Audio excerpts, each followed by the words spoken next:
राम राम। आप सभी के अंदर विराजमान मेरे परम पिता परमात्मा को मेरा कोटि कोटि नमन।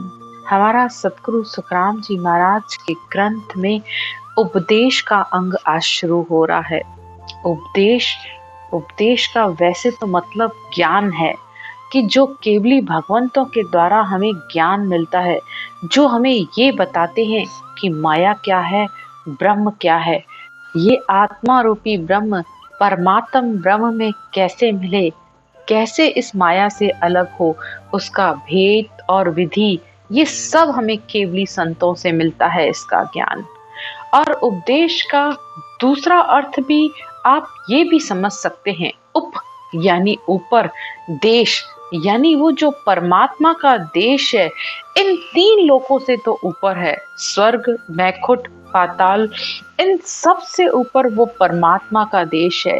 तो इन तीन लोकों से ऊपर जो चौथे लोक का ज्ञान है, वो केवली संत ही हमें दे सकते हैं, जिनके पास ये केवल ज्ञान है कि ये आत्मा कैसे परमात्मा में मिले, क्या करे ऐसा कि ये आत्मा सहज में ही और सरलता से बिना किसी करनी के वो परमात्मा के देश में जाकर मिले। उसे बाहर का कोई भी साधन ऐसा करने की जरूरत नहीं पड़ती है, क्योंकि केवली भगवंतों का तो साधन और करनी इतनी सरल है कि वो सहजता में ही आत्मा उस ब्रह्म परमात्मा के दर्शन कर लेती है, वो भी इस शब्द धुन के रूप में। और कितना सरल भेद बताया है। बस इस ब्रह्म के नाम राम को इस आती जाती श्वास में कंठ और जिह्वा से रटो, तो वो सचद ने अक्षर के रूप में आकर प्रकट हो जाएगा। उसके लिए कोई क्रिया, कोई तपस्या, कोई साधन आपको करने की जरूरत नहीं है। जहां पर हो, जैसे हो, जितना आराम से बैठकर सुमिरन करोगे, तो न तुम्हारा शरीर में तुम्हारे ध्यान जाएगा, न ही तुम्हारा मन भटकेगा।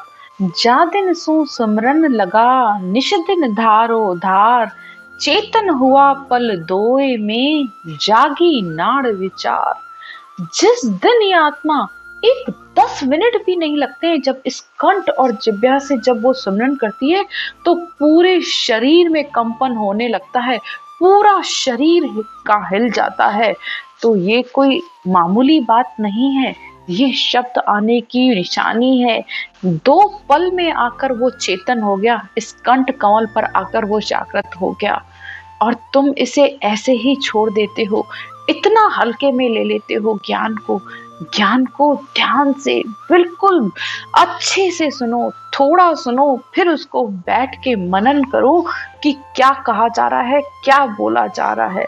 सिर्फ मत ज्ञान के अनुसार मत चलो कि जो बुद्धि ने कहा, जो मन में आया, बस वही सही है। सतगुरुदेव कहते हैं, तपस्या कर कर खप गया, तीरथ कर कर लोए, बिना भजन सुख राम कहे, कदे न पहुंचे कोई।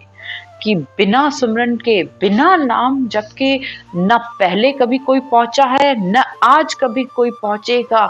चाहे कितने ही तीर्थ कर लो, चाहे कितनी ही एकादशी व्रत कर लो, चाहे कितना ही दान पुण्य कर लो, सब अच्छा है, लेकिन ये शुभ शुभ कर्म है, और शुभ शुभ कर्मों से इस आत्मा की मुक्ति नहीं होती है। इस शरीर को जरूर तुम्हारे सुख मिल जाएंगे, लेकिन आत्मा में, परमात्मा में मिलने का ज्ञान ये नहीं है। ये 3 लोक का ज्ञान है, और ये तुम्हारे लिए सब सुख साधन करेगा। और इन सब पुण्यों के प्रताप से ये भी है कि तुम्हें भक्ति का मार्ग भी मिल जाएगा, तुम्हें केवली भगवंतों का ज्ञान मिल जाएगा। तो सबको धन्यवाद है, हर ज्ञान को नमस्कार है, कोई भी छोटा बड़ा नहीं है, लेकिन केवल ज्ञान ब्रह्म आत्मा को ब्रह्म परमात्मा में मिलाने का ज्ञान है। जिस तरह माया का सुख माया का शरीर ही लेता है, इसी तरह ये आत्मा परमात्मा जो कि ब्रह्म है, उस ब्रह्म का अंश ये आत्मा है, तो अंश अंशी में मिलकर ही सुख ले सकता है। तो ब्रह्म आत्मा को ब्रह्म ज्ञान ही चाहिए, तब ही इस आत्मा को आनंद मिल सकता है। तो सतगुरुदेव इस उपदेश के अंग में हमें यही बात समझा रहे हैं कि अनंत पुण्यवानी इकट्ठी हुई, तुम्हें मनुष्य जन्म मिला, भक्ति भी मिली, ज्ञान भी मिला, वो भी केवल ज्ञान मिला है। तो हे आत्मा, अब जाग जा। हे मनुष्य, संसार की इतनी सोच करता है, इतना विचार करता है, इतनी चिंताएं करता है, लेकिन तेरे मन में क्या ये ख्याल नहीं आता है कि उस समय में मैं थोड़ा सा समय अपने परमात्मा को दे सकूं, अपने परमात्मा से मिलूं।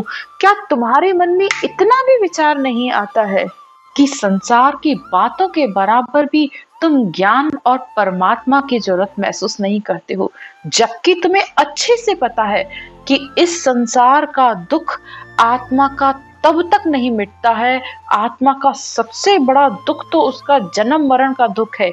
ये जो जीवन में छोटे मोटे दुख आते हैं और तुम उसके लिए चिंताएं करते रहते हो, रोते रहते हो, तो ये दुख तो कोई भी दुख नहीं है, और तुम्हारा ये दुख कभी मिटने वाला भी नहीं है। बिना भक्ति के तुम्हारा कभी कोई दुख मिट ही नहीं सकता है। तो तुम क्या समझते हो कि तुम जो कर रहे हो उस या जो सोच रहे हो तुम्हारे किए से हो जाएगा? कभी भी नहीं।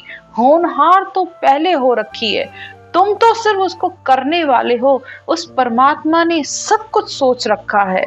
तुम सुबह उठते हो, वही कार्य करते हो जो तुम्हारे भाग्य और कर्म है।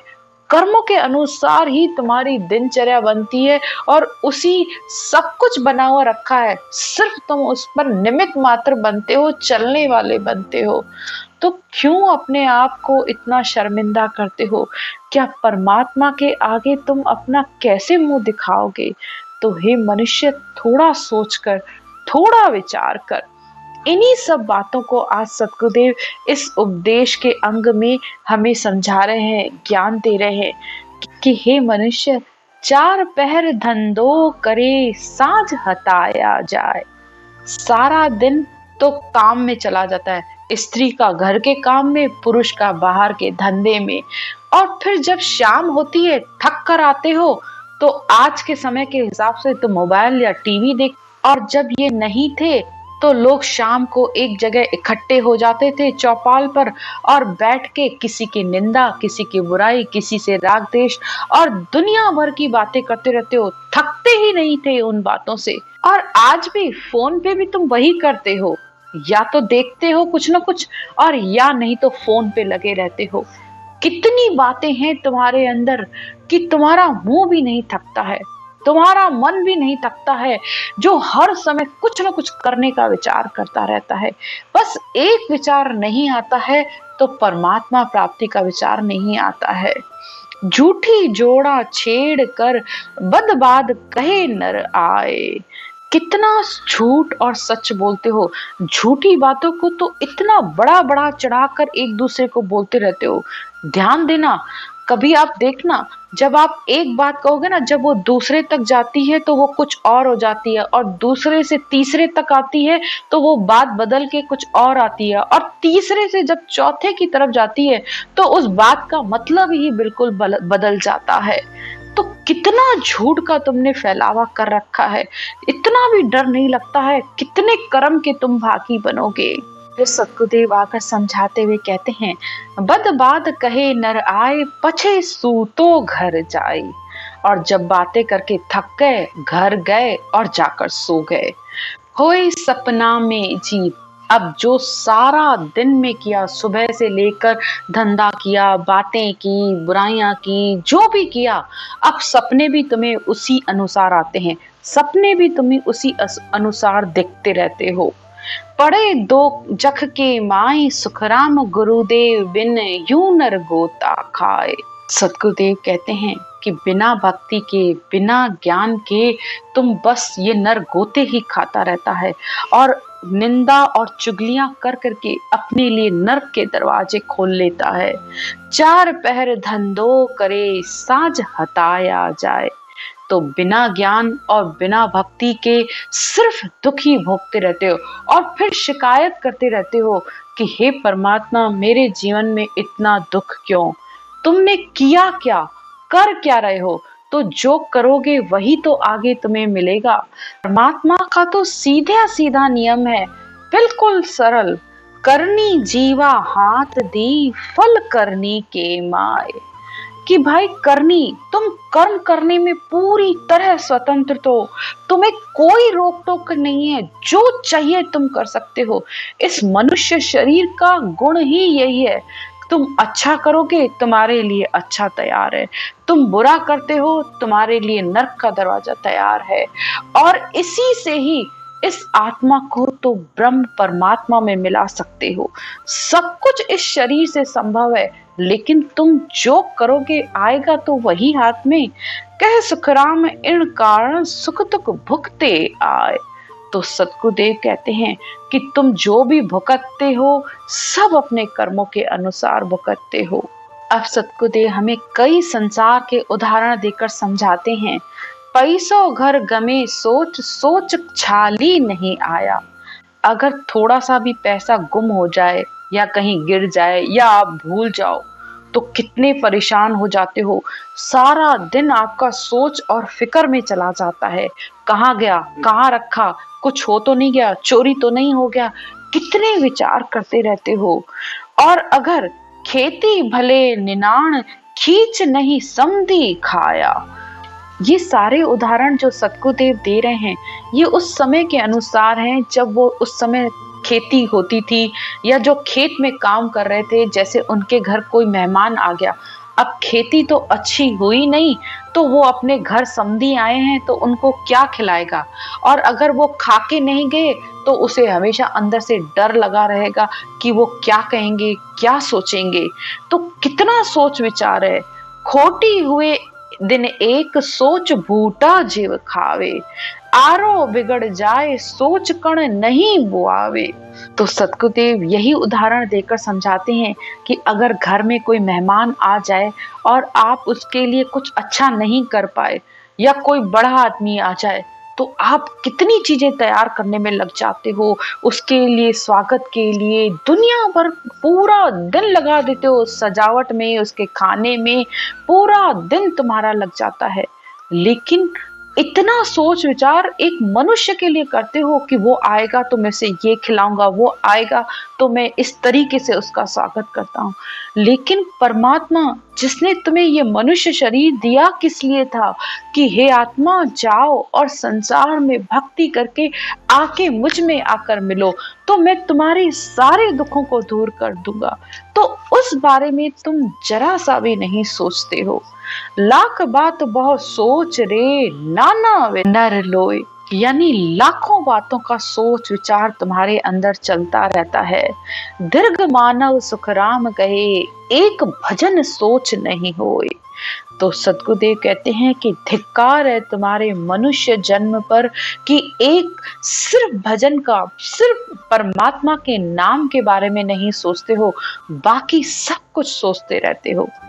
फिर सतगुरुदेव कहते हैं पैसों तो परखाए ले सौदा करे बजाए। अब जैसे कोई पढ़ा लिखा नहीं है या उसको पैसे की समझ नहीं है या गिनती नहीं आता है, तो किसी एक से नहीं 10 से गिनवाएगा।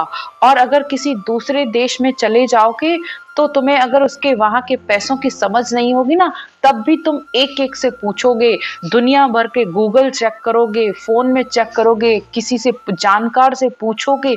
तो एक थोड़े से पैसे के लिए तुम कितना सोच विचार करते हो, कितनी बातों को तुमने ध्यान में रखकर कहीं कुछ गलती ना हो जाए, इतना विचार करते हो। लेकिन एक विचार नहीं आता है तो परमात्मा प्राप्ति का तुम्हारे अंदर नहीं आता है। गेल नगर जावता बहुविध बूझे आए। अब कहीं तुम्हें जाना है तो तुम्हें ये तो पता होता है कि इस दूसरे शहर में जाऊंगा तो कोई मेरा रिश्तेदार वहां रहता है। लेकिन अगर तुम्हें उसके घर की जानकारी नहीं है, एड्रेस का पता नहीं है, तो तुम या तो गूगल मैप चेक करते रहते हो, या नहीं तो टैक्सी वाले से, या नहीं तो सामने वाले को फोन करके लोकेशन मंगाकर, मतलब दुनिया भर के तुम काम करोगे, लेकिन उसके घर और उसके ठिकाने पर जाकर सही तरीके से पहुंच जाते हो। लेकिन कभी किसी संत से आकर ये नहीं पूछते हो कि मेरी इस आत्मा का उद्धार कैसे होगा, ये आत्मा परमात्मा में कैसे मिलेगी, मैं ऐसा क्या करूं, वो भेद क्या है, विधि क्या है जिससे मैं ये आत्मा परमात्मा में मिल सके। किसी बात का तुम विचार नहीं करते हो। फिर आगे कहते हैं, समधि करे विवेक सो, चाकर रहे दिल जोए, हांडिया को ठमठोर के, लेता है सब कोय।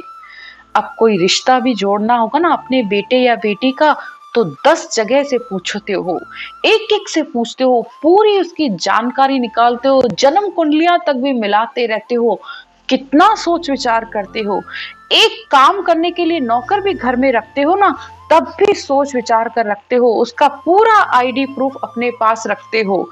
और यहाँ तक कि एक हंडिया भी खरीदते हो, मटका भी खरीदते हो ना, तो उसको भी ठोक बजा कर खरीदते हो। लेकिन परमात्मा के लिए न कोई सोच, न कोई विचार, न कोई तुम्हारी फिक्र। सब कसर कीमत काढ़ कर परख करे नर दे, दीर्घ मानव सुखराम कहे, एक भजन परख नहीं ले। तो सतगुरुदेव कहते हैं कि धिक्कार है उन मनुष्यों पर कि संसार का हर कार्य सोच विचार कर करता है, लेकिन भक्ति में कोई सोच विचार नहीं करता है, परमात्मा की प्राप्ति के लिए कोई सोच विचार नहीं करता है। इस तरह सतगुरुदेव अनेक ही हमें उदाहरण देकर आगे भी समझाएंगे। इसकी चर्चा हम कल करेंगे। राम राम।